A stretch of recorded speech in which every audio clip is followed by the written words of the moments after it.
Dickie Beer is the man who performed many of Boba's stunts in Return of the Jedi. In an interview, he basically said that he was surprised when he saw the movie because he filmed a lot more action sequences that just weren't included. It was way shorter than what we actually filmed. There is a lot of stuff that was done, that we filmed, that never ended up in the movie. You do something and then when you watch the movie you go like, hold on, we did a little bit more than what I'm seeing right now. So what sorts of stuff was recorded that never saw the light of day? Well, if you take a look at the original storyboards, you actually get a cool bit of extra information.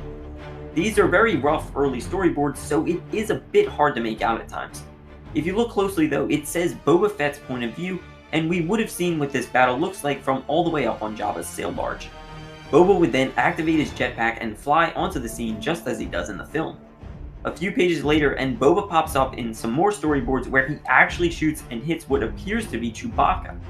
Now, I don't know if they intended for Chewbacca to actually get killed by Boba here, or if it was going to be a minor injury, but either way it would have been awesome to see. For the most part, the main characters have plot armor protection against blasters. Boba Fett killing or even just injuring Chewbacca would prove why he has the reputation that he does. It would have been so cool, but just wait because it actually gets even more interesting. After going after the Wookiee, Boba's next target was the Jedi. In the movie, nothing really happens between the two of them. Luke slices Boba's blaster in half, then Boba tries to capture Luke with his whipcord, and then Han knocks him into the Sarlacc, and that is it. Everyone gets so hyped for Boba Fett, but in the film he literally gets knocked overboard by a blind man, and then dies. I don't get how the galaxy's most notorious bounty hunter could go out in such a pathetic way. He had to have been drinking or doing death sticks up on Jabba's sail barge that day. You wanna buy some death sticks? This should have been his opportunity to kick ass, but he literally falls flat on his face. Just a total missed opportunity in my eyes. But when you take a look at the storyboards, it paints a much more violent picture as we would see Luke actually chop off Boba's right hand.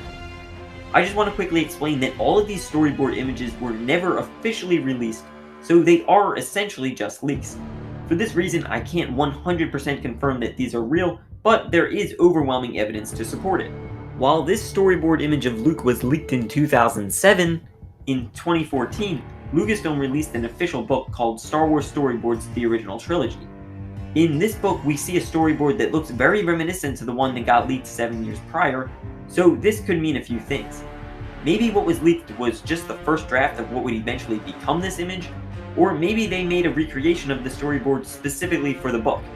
Either way, it does give legitimacy to the leak, and I think it's safe to assume that the rest of the storyboard leaks are also real. Anyway, as Boba's hand comes flying off, he would turn around in agony, resulting in Luke slashing him right in the back. See, what's interesting is that when you look at the jetpack prop that they used for Boba's death, there's this big gash on it. From what I know about Beskar armor, an ordinary melee weapon like the one Han uses would not create this type of damage. My theory is that this jetpack prop was created with the expectation that Luke would be the one to damage it with his lightsaber, just like we see in the storyboards. So does this imply that Luke was supposed to be the one responsible for Boba's death?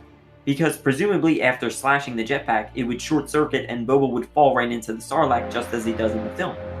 The most ruthless bounty hunter in the galaxy getting taken out by a Jedi is a lot more respectable than being killed by a blind guy. However, this isn't the only reason why it would be so cool. It would actually really deepen the central themes of Luke's own struggle with his inner darkness. Throughout all of Return of the Jedi, the viewer is constantly questioning whether Luke will follow along the same dark path as his father.